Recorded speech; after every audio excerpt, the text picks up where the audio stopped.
Hi guys, welcome back to our channel. ரீசெண்டாக என் friend பிறந்த நாளைக்கு எல்லா பசங்களுக்கும் ட்ரீட் வைக்கிறேன் அப்படின்னு சொல்லிட்டு எல்லாரும் வீட்டுக்கு கூப்பிட்டுருந்தோம்.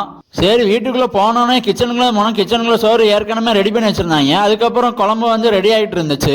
இன்னைக்கு என்ன ஸ்பெஷல் பார்த்தீங்கன்னா சிக்கன் குழம்பு வித் ஒயிட் ரைஸ் தான், ப்ளஸ் தயிர் வெங்காயம். சமையல் யார் பண்ணுறா பார்த்தீங்கன்னா எல்லாம் நம்ம பசங்க தான். அதுக்கப்புறம் சோறு, கறி குழம்பு, தயிர் வெங்காயம் எல்லாத்தையும் தனித்தனியாக பிரிச்சாச்சு. பிரிச்சுட்டு நம்ம பந்தியில் உட்காந்தாச்சு.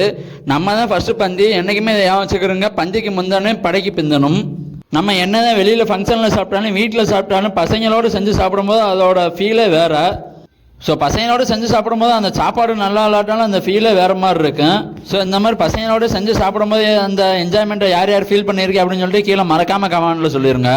வளவலன்னு பேசிகிட்டு இருக்காம பாயிண்ட்டுக்கோட சாப்பாடு எப்படி இருந்துச்சு அப்படின்னு கேட்டீங்கன்னா கறி சோறு தாறுமாறாக இருந்துச்சு.